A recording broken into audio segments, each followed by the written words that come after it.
Teachers எல்லாருக்கும் வணக்கம். நம்ம டிஆர்பி போர்ட்ல இருந்து இப்போ 2025க்கான ஆனுவல் பிளானர் வந்து ரிலீஸ் பண்ணியிருந்தாங்க. அதுல ஒரு எக்ஸாம் வந்து பார்த்தோம் அப்படின்னா, black educational officer.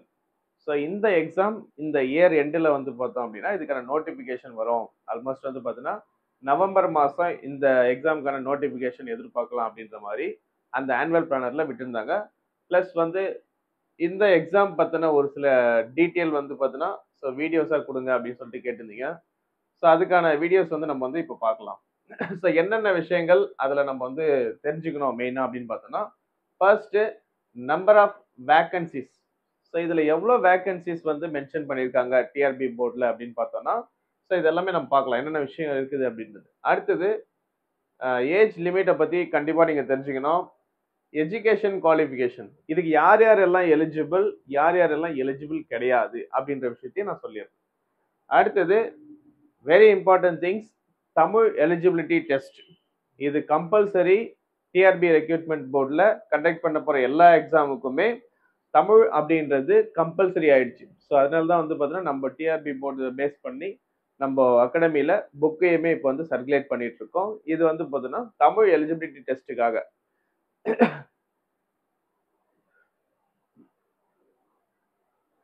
So first வந்து வேக்கன்சிஸ் பொறுத்த வரைக்கும் அவங்க என்ன பண்ணியிருக்காங்கன்னா, ஒரு டென்டேட்டிவ் வேக்கன்சிஸ்.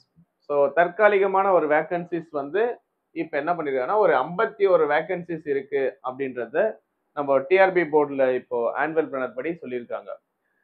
இந்த எக்ஸாம் சப்போஸ் நீங்க கிளியர் பண்ணி கட் ஆஃப்குள்ள வரீங்க, உங்களுக்கு எவ்வளவு சேலரி இருக்கும் அப்படின்னா, ஸோ அதில் கொடுத்துருக்கிற மாதிரி 36,900 rupees. ஸோ இது வந்து பார்த்தோன்னா பேசிக் பே அப்படின்னு சொல்லிட்டு சொல்லியிருக்காங்க. ஸோ நார்மல் ஸ்டார்டிங் சேலரியா இருக்கும். ஸோ இது இந்த சேலரி பேக்கேஜ் தான் வந்து பார்த்தோன்னா, சப்போஸ் இந்த எக்ஸாம்ல நீங்க வந்து உள்ள போறீங்கன்னா, இது வந்து டீச்சிங் ரிலேட்டட் கிடையாது. இது வந்து அட்மினிஸ்ட்ரேட்டிவ் ரிலேட்டிவ் அந்த மாதிரியான ஒரு ஜாப். இது வந்து இதுவுமே ஒரு நல்ல ஒரு போஸ்டிங் தான். நிறைய பேர் வந்து பார்த்தோன்னா, இந்த எக்ஸாம்க்கான கால் ஃபார் இந்த வருஷம் வருமா அப்படின்ற மாதிரி நிறைய பேர் கேட்டீங்க. ஸோ உங்களுக்கு ஏத்த மாதிரி இந்த எக்ஸாமும் இருக்கு அப்படின்னு சொல்லியிருக்காங்க. ஏஜ் லிமிட்டை பொறுத்த வரைக்கும் ஜெனரல் கேட்டகரியா இருக்கீங்கன்னா உங்களுக்கு 40 இயர்ஸ் ஓல்டு. ஸோ நீங்க 40 வயசு வரைக்கும் நீங்க எழுதிக்கலாம். அதர் தென் அப்படின்னு சொல்லும்போது பிசி, எம்பிசி, அப்புறம் எஸ்சி, எஸ்டி, ஸோ அந்த மாதிரி வந்து பார்த்தீங்கன்னா மற்ற கேட்டகரியில் இருக்கிறவங்க எல்லாருமே வந்து 45 இயர்ஸ் வரைக்கும் நீங்க எழுதிக்கலாம் இந்த எக்ஸாமை. ஸோ ஜென்ரல் அப்படின்னா 40, அதர் கேட்டகரியில் இருக்கிறவங்க ஸோ 45 இயர்ஸ் ஓல்டு வரைக்கும் நீங்க என்ன பண்ணிக்கலாம்னா இந்த எக்ஸாமை எழுதுறதுக்கு யூ ஆர் எலிஜிபிள். ஸோ அடுத்தது வெரி இம்பார்ட்டன்ட் திங் என்னன்னா எஜுகேஷன் குவாலிஃபிகேஷன். ஸோ யார் யாரெல்லாம் வந்து பார்த்தீங்கன்னா இந்த எஜுகேஷனை வந்து எப்படி வந்து நீங்க முடிச்சிருக்கணும், ஒரு டிகிரி கன்ஃபார்மா உங்க கையில இருக்கணும்.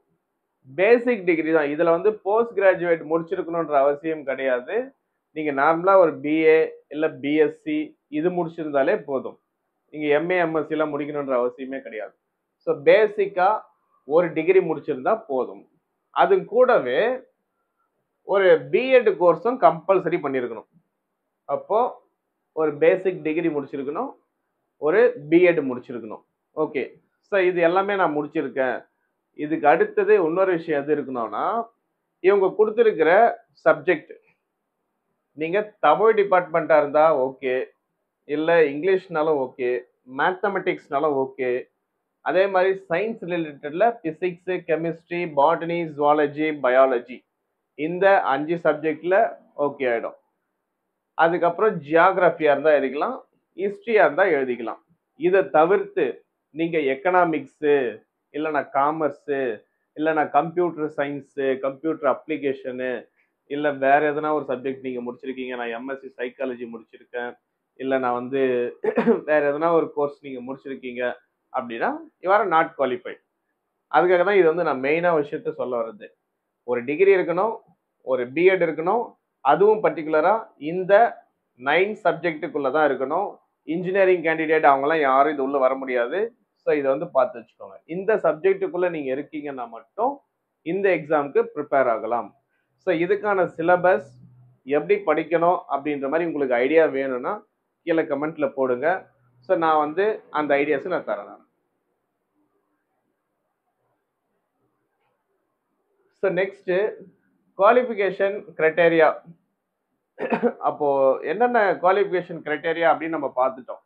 இதுல எந்த மாதிரி வந்து பேட்டர்ன் ஆஃப் ஸ்டடீஸ் இருக்கணும் அப்படின்னா, ஃபர்ஸ்ட் வந்து நீங்க வந்து 10th, அதுக்கப்புறம் 12th, அதுக்கப்புறம் ஒரு யூஜி டிகிரி, அதுக்கப்புறம் வந்து பார்த்தீங்கன்னா பிஎட்.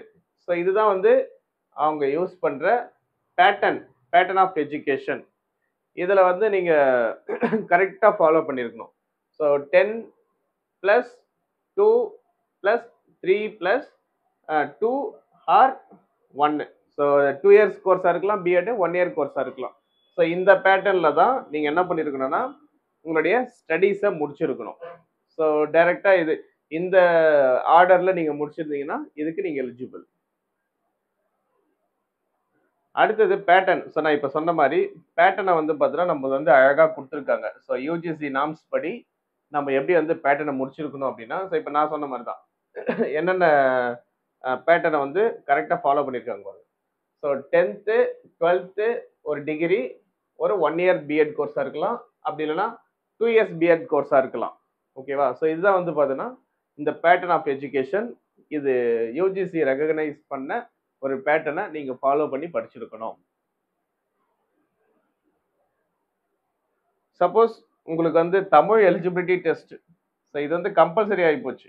நீங்கள் என்ன பண்ணணும் அப்படின்னா இதில் வந்து ஒரு 20 marks, that means 40% of mark வந்து பார்த்தீங்கன்னா நீங்கள் கம்பல்சரி ஸ்கோர் பண்ணணும். ஸோ 40% அப்படின்னா 20 மார்க்ஸ் நீங்கள் எடுக்கணும்.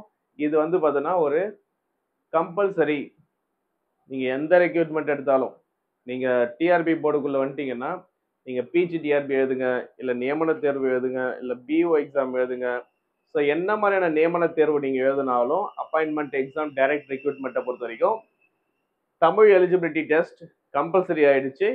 ஸோ அதனால நம்ம என்ன பண்ணுறோம் அப்படின்னா டிஆர்பி புக்கை நம்ம சிலபஸை பேஸ் பண்ணி நம்ம வந்து ஒரு ஸ்டடி மெட்டீரியல் தமிழ் எலிஜிபிலிட்டி டெஸ்ட்டுக்காக நம்ம கொடுத்துட்ருக்கோம். நீங்கள் என்ன மேஜராக இருந்தாலும், என்ன எக்ஸாம் டிஆர்பி சைட்லேருந்து நீங்கள் ப்ரிப்பேர் பண்ணாலும், ஸோ இந்த புக்கு உங்களுக்கு வந்து தேவைப்படும். ஏன்னா இதில் வந்து என்ன பண்ணியிருக்கோம் அப்படின்னா இதுக்கு ப்ரீவியஸாக நடந்த, ஃபார் எக்ஸாம்பிள் பிஓ எக்ஸாம்லேயே லாஸ்ட்டாக கேட்ட ப்ரீவியஸ் இயர் கொஷின் பேப்பர் இதில் தமிழ் எலிஜிபிலிட்டி டெஸ்ட் மட்டும் அந்த கொஷின் வந்து பார்த்தீங்கன்னா இதில் அட்டாச் பண்ணி வச்சிருக்கு. ஸோ உங்களுக்கு வேணும்னா இதை வந்து யூட்டிலைஸ் பண்ணிக்கலாம். ஸோ இதனுடைய ப்ரைஸ் வந்து ஜஸ்ட் 650, 650 ரூபா தான் நம்ம வந்து ப்ரைஸ் போட்டிருக்கோம். சப்போஸ் நீங்கள் இந்த புக்கு வாங்குறீங்கனாலே ஒரு ஆன்லைன் டெஸ்ட்டும் வந்து பார்த்தீங்கன்னா ஃப்ரீயாகவே நம்ம ப்ரொவைட் பண்ணுவோம். ஸோ நம்ம ஆப்பில் நீங்கள் வந்து எழுதிக்கலாம். மெஸ்மரைஸ் அகாடமி ஆப்பில் வந்து பார்த்தீங்கன்னா ஒரு 650 ருபீஸை பே பண்ணி இந்த புக்கை நீங்கள் வந்து ரிசீவ் பண்ணிக்குவீங்க ஃபஸ்ட்டு உங்கள் புக்கை வீட்டுக்கு. ஆக்சுவலாக இந்த புக்கோடைய ஒர்த்து கண்டிப்பாக வந்து பார்த்தீங்கன்னா ஒரு நல்ல ஒரு விலை உயர்ந்த ஒரு பொருள் தான். கண்டிப்பாக இதை வந்து நீங்கள் யூஸ் பண்ணலாம். ஏன்னா நீங்கள் சும்மாவே வந்து நம்ம 650 ரூபா கட்டுறோம், இது என்ன ஒரு புக்கா அப்படின்னு யோசிக்க வேண்டாம். புக்கே உங்களுக்கு வந்து பக்காவாக நான் கொடுத்துட்றேன். ப்ளஸ் வந்து ஒரு ஆன்லைன் டெஸ்ட்டுமே வந்து பார்த்தீங்கன்னா நான் வந்து ஃப்ரீயாகவே ப்ரொவைட் பண்ணுறேன். வேணா யூட்டிலைஸ் பண்ணிக்கோங்க. இல்லை நீங்கள் செல்ஃப் ஸ்டடியாக பண்ண போகிறீங்க அப்படின்னா ஸோ 10th பேஸ் பண்ணி கூட நீங்கள் படிச்சுக்கலாம். உங்களுக்கு யாருக்குன்னா ஆர்டர் பண்ணுற ஐடியா இருக்குது, இந்த புக்கு உங்களுக்கு ஆர்டர் பண்ணணும் அப்படின்னா ஸோ இங்கே என்னுடைய ஃபோன் நம்பர் நான் இங்கே கொடுத்துருக்கேன்.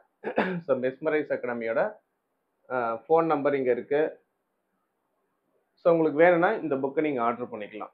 ஸோ வேறு எதனா நீங்கள் தகவல் தெரிஞ்சுக்கணும், பிஓ எக்ஸாம் ரிலேட்டடாவோ இல்லை டெட் எக்ஸாம் ரிலேட்டடாவோ, ஸோ உங்களுக்கு என்ன மாதிரியான டவுட் இருந்தாலும், இல்லை எதனா டிப்ஸ் வேணும், என்ன மாதிரியான விஷயங்கள் உங்களுக்கு தேவைப்படுதோ அது கீழே கமெண்ட்டில் போட்டு விடுங்க.